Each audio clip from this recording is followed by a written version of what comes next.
乌克兰强势反攻，收复第聂伯罗失地，炸断库尔斯克铁路命脉。乌军突袭新罗西斯克，里海管道码头被炸毁，俄能源系统连遭重击。2艘影子油轮爆炸，南部最大炼油厂被炸成火海。乌军前线全面反攻，库皮扬斯克激战升级，扎波罗热稳住阵线。财政告急，俄罗斯动用黄金储备，2026军费开支创历史新高。俄萨尔马特洲际导弹试射失败，奥伦堡爆炸蘑菇云升起。乌克兰叶尔马克辞职将上前线，朝鲜推俄与必修课支援莫斯科。大家好，欢迎收看新冷战情势，请大家先为我们的节目点赞、留言，谢谢大家。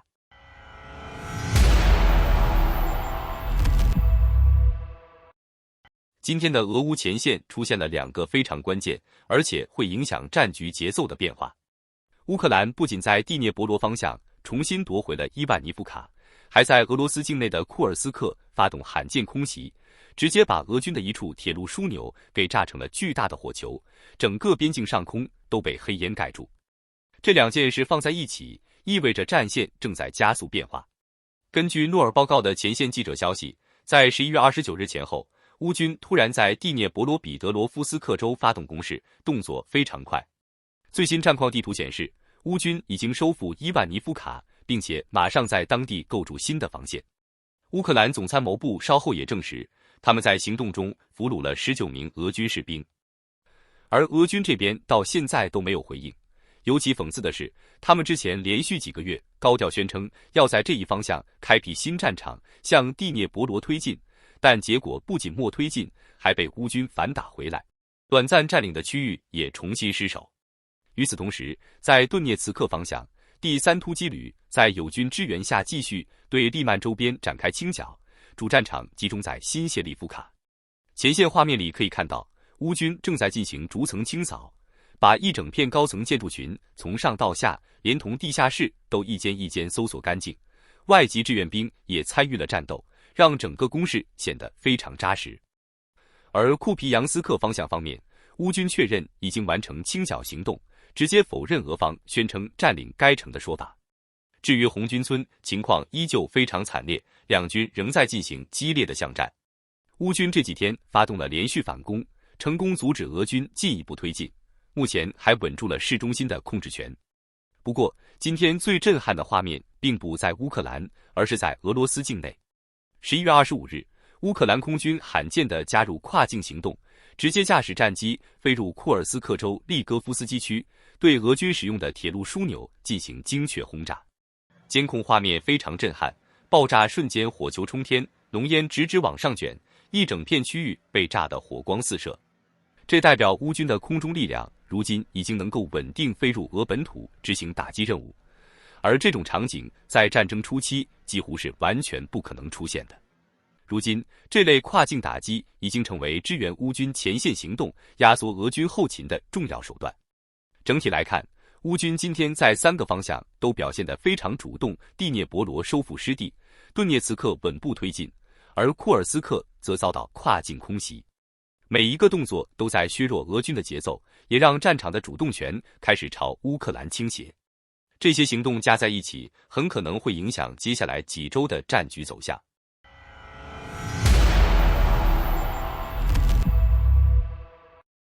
乌克兰再度对俄罗斯的重要港口新罗西斯克发动猛烈袭击，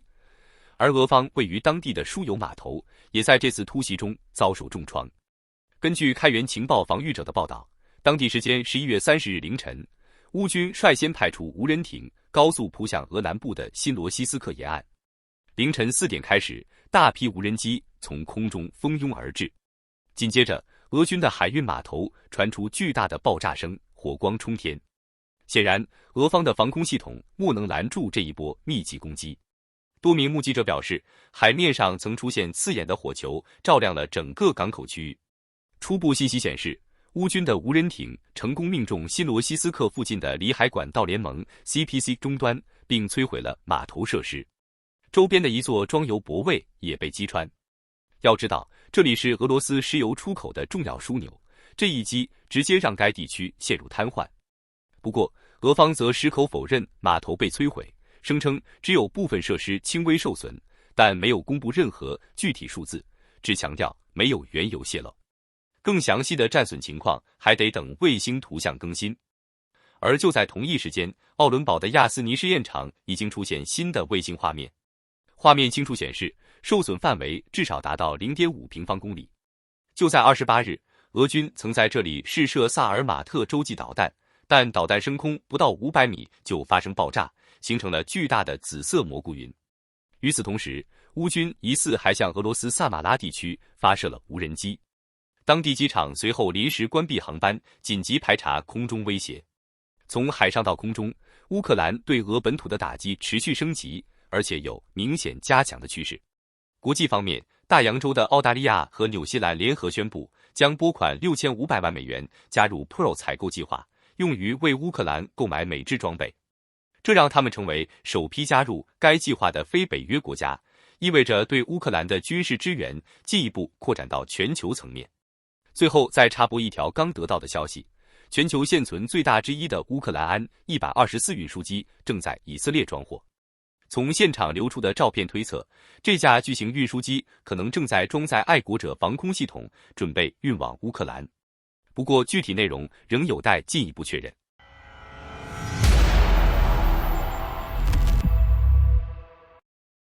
俄罗斯的能源系统再次遭到沈重打击。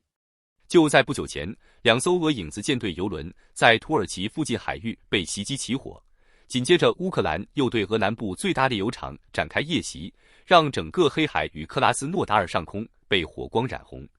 根据路透社的报道，当地时间11月28日，俄罗斯影子舰队的2艘油轮凯罗斯号和维拉特号在土耳其海岸外接连发生爆炸。现场画面显示，黑海海面被火光映照得通红刺眼，滚滚黑烟笼罩着2艘巨型油轮，场面异常惊悚。土耳其海事总局随后披露更多细节，维拉特号在距离海岸约35海里的位置遭到攻击，而凯罗斯号则在28英里外因外部原因起火，高度怀疑同样是遭袭。当时他正准备驶往俄罗斯的新罗西斯克港。初步分析认为，乌克兰方面至少出动了5艘无人艇，在夜幕掩护下直接击中了这2艘油轮。不过好消息是，并未造成船员伤亡。所谓影子舰队原本是莫斯科为了规避西方制裁而打造的海上运输体系，但现在看来，乌军对其打击力度正在明显升级。而更微妙的是，这起事件发生在土耳其附近，一个在黑海地区始终与俄罗斯存在深层竞争关系的国家。更早之前，土耳其还罕见宣布愿意向乌克兰派遣驻军，但提出3项条件：第一，俄乌必须全面停火拼签署和平协议；第二，土耳其的行动需要获得合法授权；第三，各参与国必须公平划分责任区。这无疑为未来战局增添更多不确定性。与此同时，乌克兰11月28日夜再次对俄本土发起攻击，无人机奔袭了克拉斯诺达尔边疆区，目标直指当地的阿菲普斯基炼油厂。无人机成功突破俄军的防空网，命中了多个油罐。目击者拍摄的视频显示，远处不断升起巨大的火球，把夜空照得如同白昼。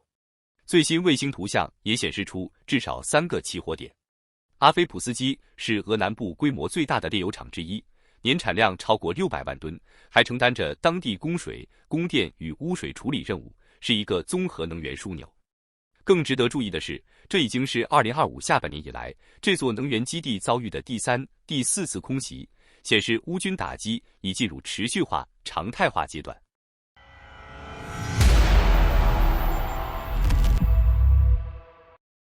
俄乌前线传来最新战况，乌克兰继续在库皮扬斯克方向发起局部反攻，而在南部战场，乌军也成功稳住了扎波罗热的防线。根据 RBC 新闻援引乌克兰情报总局的报告，乌军正在持续清剿库皮扬斯克周边的俄军力量，这也正面驳斥了俄方早前关于占领库皮扬斯克的说法。前段时间，俄罗斯媒体曾高调宣称已控制该城，但据乌克兰方面统计，在那之后的几天里，当地记录到的俄军通讯用户不到40人。这意味着，俄军虽然仍在试图向库皮扬斯克渗透，但规模非常有限。而乌军随后迅速展开反击，使这里与红军村一起成为当前战线上最激烈的交战点之一。与此同时，在南部扎波罗热战场，乌克兰第33突击团在友军支援下，成功阻止了俄军的推进，使胡利亚波列以东的局势明显稳定，也进一步强化了整个扎波罗热方向的防御体系。但今天的战事不止于前线，乌克兰还对俄罗斯境内多个地区发起了新一轮远程打击。在塔甘罗格，大量无人机出现在夜空中，随后一处军事目标被精准命中，远处都能看到耀眼的火光。值得注意的是，就在5天前，乌军刚刚向塔甘罗格空军基地发射了海王星导弹，摧毁了俄军的一架攻击机。此外，俄罗斯边境要塞别尔哥罗德也在夜间遭遇袭击，一座大型变电站被击中后出现巨大的火球和浓烟，笼罩在俄乌边界上空，多地因此陷入断电。不完全统计显示，沃罗涅日、利佩茨克、坦波夫、萨拉托夫以及俄占克里米亚等多地都出现了乌军无人机的身影。这波行动是近1个月来乌克兰在俄境内发动的最密集攻势。这不仅是对俄方轰炸基辅的回应，也在前线战斗中形成有力策应。只要停火没有达成，这类远程打击很可能会继续升级。而从目前态势来看，双方并没有接近停火的迹象，和平协议依旧遥遥无期。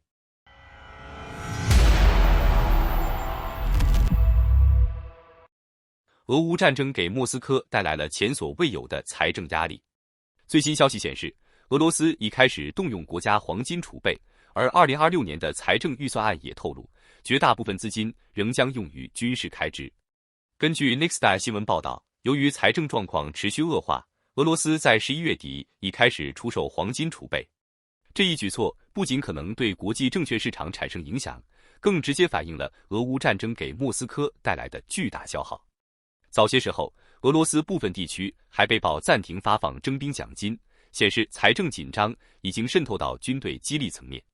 尽管俄方否认经济遭遇重大挫折，但国际制裁加上乌克兰对能源系统的持续打击，已让其战争资源明显削弱。如今动用黄金储备，说明所谓越打越富的传闻并不靠谱。与此同时，克里姆林宫公布了2026年财政预算，其中至少有1660亿美元将用于乌克兰战争，占总支出的1/3以上。这是自前苏联以来最高的军费开支，也创下了历史新纪录。这意味着俄方不得不大幅削减其他开支，例如社会福利项目，将民生置于次要地位。现代战争打的就是金钱，旷日持久的鏖战更是如此。如今，唯一公开支持俄罗斯的国家几乎只有朝鲜，而乌克兰则得到了几乎整个欧洲的支援，并积极融入欧盟体系。德国已经向乌克兰提供了新的援助。乌克兰防长施米哈尔宣布，基辅将从柏林获得115亿欧元，用于购买火炮、无人机等军事装备，这也是乌克兰史上最大一笔军事援助。紧接着，法国总统马克龙将在巴黎会见泽连斯基，计划进一步加码对基辅的支持。近期，德法两国还相继宣布为与俄罗斯开战做好准备，推出新的征兵制，并扩大军备储备。作为欧洲大陆影响力最大的2个国家，德法的态度直接影响欧盟整体战略方向。可以预见，2026年俄乌战争可能迎来重大的转折性变化，前线与国际格局都将出现新的态势。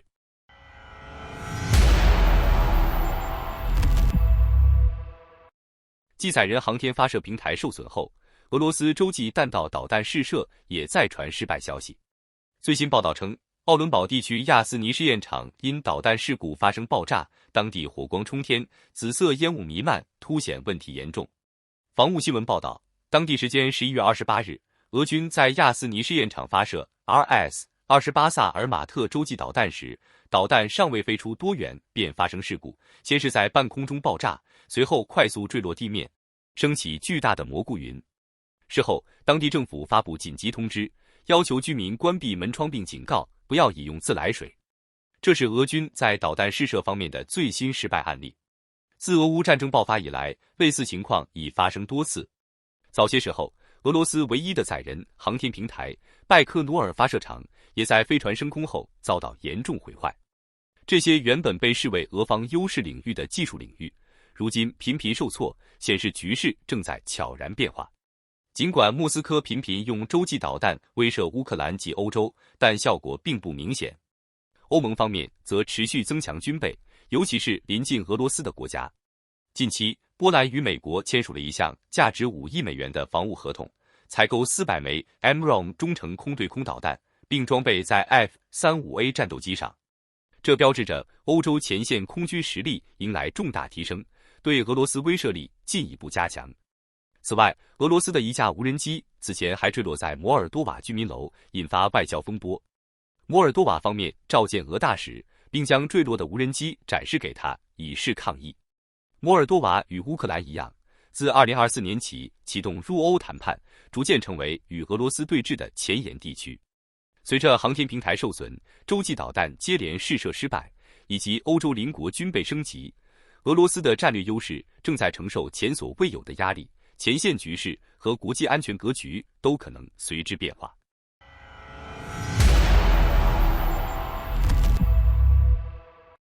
乌克兰政坛再起风波，2号人物叶尔马克在各方压力下被迫辞职，但他随即宣布将亲自上前线。而在另一边，支持莫斯科的朝鲜宣布将俄语列为小学必修课程，进一步加深与俄罗斯的合作关系。根据 Nexta 新闻报道，当地时间11月29日，乌克兰总统办公室主任叶尔马克正式宣布辞职，但他本人并不认同外界对他的指控。此前，乌克兰反腐局对其办公室和住所进行了搜查，他被卷入此前的能源贪腐案。叶尔马克在接受《纽约邮报》采访时表示，他的尊严未得到维护，感到蒙受耻辱，并坚决宣布将上前线参与战斗。与此同时，朝鲜方面宣布，从小学4年级起，俄语将成为必修课。对此，俄罗斯自然资源与生态部长亚历山大·科斯洛夫表示，目前在俄已有3000多名中小学生学习朝鲜语，许多人将其作为第2或第3外语。科斯洛夫还透露，俄朝双方将于11月27日举行交流会议，进一步推动语言教育、经济与军事合作。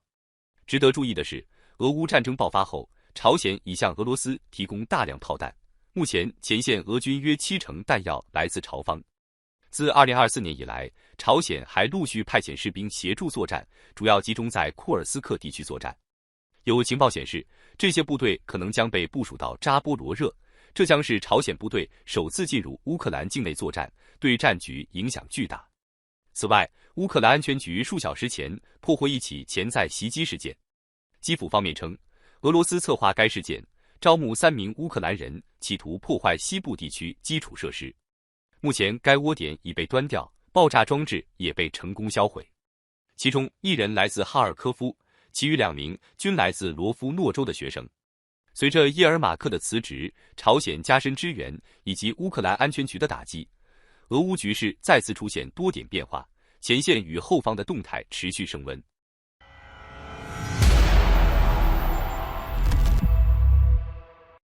11月28日，匈牙利总理欧尔班紧急访问莫斯科，并与俄罗斯高层会晤，再次引发欧洲外交关注。此行发生在欧盟将于12月18日至19日召开的峰会前夕，会议重点是讨论对乌克兰的援助计划，而欧尔班此时访俄显然另有目的。Esquire 新闻报道称，北约和欧盟伙伴国事先并不知晓欧尔班的行程，这次访问可能也未经过美国协调。欧尔班的做法再一次挑战欧盟规则和价值观，这种蔑视已持续3年9个月，而欧盟机制本身难以剥夺匈牙利的投票权，使欧洲对他的行动几乎束手无策。据报道，欧尔班此行重点讨论石油和天然气供应问题，并带领由数十人组成的代表团，包括外长彼得·西亚尔多、建设和交通部长亚诺什·拉扎尔以及国家安全顾问马塞尔·比罗。匈牙利还意欲收购俄罗斯天然气工业股份公司在塞尔维亚的 NIS 公司股份，是否达成交易，将以何种交换条件，仍是外界关注焦点。克里姆林宫证实，俄罗斯总统将于今日在莫斯科会见欧尔班。分析认为，欧尔班此行等于为俄罗斯背书，让外界看到俄罗斯在欧洲仍有盟友。同时，他很可能试图在下个月的欧盟峰会前阻止或削弱涉及乌克兰援助的决策。欧尔班的行动再次凸显出欧洲政治的复杂性。在未来数周，欧洲各国如何应对，将决定援乌计划的成败，而时间会验证这一切的影响。好的，感谢您一口气看到最后了，这是对我们最大的鼓励和支持。要看最全面、最及时准确的战场热点报道更新，就请每日锁定新冷战情势。如果您喜欢我们的节目，也请您点赞、留言、订阅，把视频分享出去，让更多的人看到这个节目。想要赞助我们的朋友，可以打开超级感谢打赏赞助，帮助我们能持续做出更多好节目。谢谢大家。